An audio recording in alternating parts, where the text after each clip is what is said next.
Now at 6, this is Fox 61, Connecticut's news station. Good evening and thanks for joining us for the Fox 61 News at 6. I'm Brent Harden. And I'm Bridget Bjorlo.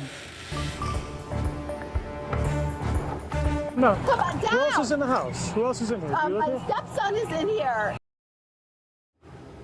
A Waterbury man who says he was held captive by his stepmom for more than 20 years is on a long road to recovery tonight. Medical professionals are trying to piece together the long-term effects of starvation, dehydration, and limited social interaction. Fox 61's Jamel Johnson spoke to some experts about the possible impact today. A Waterbury man says access to food and water were limited his entire life. He also had limited social interaction. Now, as a 32-year-old man, medical professionals are wondering what kind of toll this could have had on a human being. When Dr. Saud Anwar heard about this case, he says he immediately thought about the victim's health. It's a miracle that he's alive. The fact that he was, his weight is so low, the amount of impact that he's had, it's a miracle that he's alive. Police said the man weighed less than 70 pounds when he was rescued. My stepson is in here. His body mass index is close to 15. It should be minimum 22 for a healthy person. 22 to 23, 24 would be a healthy person. So he needs to be at least another 60, 70 pounds more. So he's half of what he should be. Anwar feels the man's health is at a point of no return. The entire body's adjusting to the lack of enough resources, nutrition. In some cases, it's irreversible damage. Licensed clinical social worker Phyllis DeJoya says the same could also be said for the man's psychological state. This child, unfortunately, was set up for every kind of delay. He had said that he remembered being locked in his bedroom as early as 3 years old. The development of a sense of emotional safety and security would have been damaged at that very early age. I asked DeJoya why the man may not have attempted to escape sooner. The stability of all he has ever known is abuse. There's only one way that would be threatened, and that would more than likely be his own life. There must have been some threat much bigger than his perpetual state of survival. DeJoya says his recovery is going to be complex. His version of normal is going to be an integration, I would imagine, of what he has known and what he can learn. Learning coping strategies, cognitive behavioral therapy, trauma-informed care are absolute musts. Now, since this story broke, we have not gotten any new details on the man's condition, but we will continue to follow this case and provide new details as we get them. In Vernon, Jamel Johnson, Fox 61. All right, Jamel, thank you very much. Breaking news from the Oval Office tonight. President Donald Trump just signed an executive order moments ago with the goal of eliminating the U.S. Department of Education. Connor Hansen has those details tonight. President Trump signing an executive order Thursday to begin dismantling the Department of Education. The move bringing a longtime Republican talking point and key issue on the campaign trail a step closer to becoming reality. Citing high spending and low test scores, the Trump administration says it's time to return more responsibility to the states. We trust teachers and educators in their respective schools to make these very important decisions about our children's education and their futures. And the current status quo is failing our students. Education Secretary Linda McMahon will be tasked with taking steps to pare down her department. Like at other agencies, DEI programs will likely be first on the chopping block.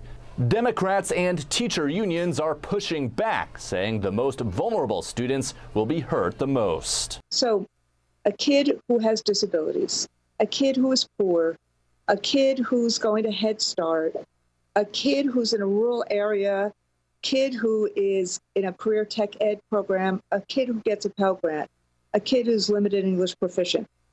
Every single one of those kids, which are essentially most of our kids in public schools. Getting rid of the agency completely would require congressional approval, including at least 7 votes from Senate Democrats. In New York, Connor Hansen, Fox 61. All right, a bicyclist is dead after a crash on South Main Street in East Windsor yesterday afternoon. Police say the driver who hit the man was drunk. Now, businesses in the area say this is a dangerous stretch of road. Fox 61's Alicia Hercules talked to some workers about their concerns. Businesses along South Main Street on Route 5 say that this road is no stranger to accidents. They say that many drivers speed down this road and even run red lights. I mean, it's awful. I feel horrible, but it doesn't really surprise me. I mean, you can see just the cars flying by. Fred Cicchini, a barber at Friendly Barber Shop, says he's seen many crashes happen on this road over the years. Somalia Rivera Torrado was riding his bike when he was hit head on by a van traveling north. He was taken to St. Francis Hospital where he was pronounced dead. Police identified the driver as Waldemar Serrano Acevedo. They said Serrano Acevedo failed multiple sobriety tests on the scene and was later arrested. Scott Trombley, an employee at United Auto on South Main Street, was preparing to leave the shop when he noticed first responders trying to save Rivera Torrado. There was a big accident over here. There's people always driving fast on these roads, pretty much, and not paying attention. As soon as they hit that stoplight, when it's green, they start cruising like it's a speedway. Cicchini left the barbershop for the day just before the crash. He says something needs to be done about the speeding on this road. Well, it's a dangerous road. Between speeding and running red lights and people pulling out, and there's been quite a few accidents right here in front of the shop, too. Serrano Acevedo is being held on $1 million bond. The crash is still being investigated, and anyone with information can call the East Windsor Police Department. In East Windsor, Alicia Hercules, Fox 61. All right, Alicia, thank you very much. Well, happy first day of spring, everybody. It would have been nice if the weather was a little warmer for it. Yeah, I hate losing sunshine for the first day of spring, but it's up there. So we'll see when it comes back. Chief Meteorologist Rachel Frank joining us now. Rach? It took me a second. It's up there. The sun. I was like, wait, what? Okay, got it. Yeah, we're having trouble finding it in New Haven. In fact, we're having trouble finding New Haven itself because there's so much fog right now that we can't even see out of this camera with a temperature of 46 degrees. Not as misty or murky in Hartford at 52, but we know that some rain is coming for all of us as we head through the evening tonight, and that fog will also become more widespread as well. But we have some time before that steady rain ends up getting here. It won't be until after 10 to midnight that we'll see this rain move into the state. Here's a look at temperatures right now in the 40s to right around 50 degrees. And we've got gusts up to as high as about 20 or 25 miles an hour. Here's a look at the future radar. Again, noticing as we head towards midnight, 1, 2 a.m., here comes that rain. There could be a few heavier downpours, but we are not expecting any flooding issues. And these showers could last into early tomorrow morning. There might even be a few wet snowflakes in the higher elevations, but I think that would be the exception rather than the rule. So showers come to an end early in the morning. We break for sun, gusts up to about 30 to 40 miles an hour with highs near 50 as we head through the afternoon. We've got your all-important weekend forecast coming up. Okay, Rachel, thank you. Well, take a look at this. The Connecticut River filled so high that water is pouring onto a road in Portland. Yeah, the rising water already causing road closures. As a matter of fact, yesterday, Routes 17 and 17A closed because of water over the road. And Fox 61's Deshaun Robinson took a trip out to Portland today, where firefighters say they've already rescued several drivers from the high water. Heavy rain and rapid snow melt across the region pushed the Connecticut River into a minor flood stage. I am standing on Main Street, just outside Portland, where roads are blocked due to the flood waters. Turn around, don't drown. That is what officials are saying. Main Street Road leading to Portland has been blocked for days. Police tell me that waters have started to recede and flood waters have peaked. The flood warning from the National Weather Service goes only until Friday morning. Waters will continue to gradually drop despite the little rain that's in the forecast. River flooding is gradual and takes days or even weeks to end. Fortunately, this case is only a few days.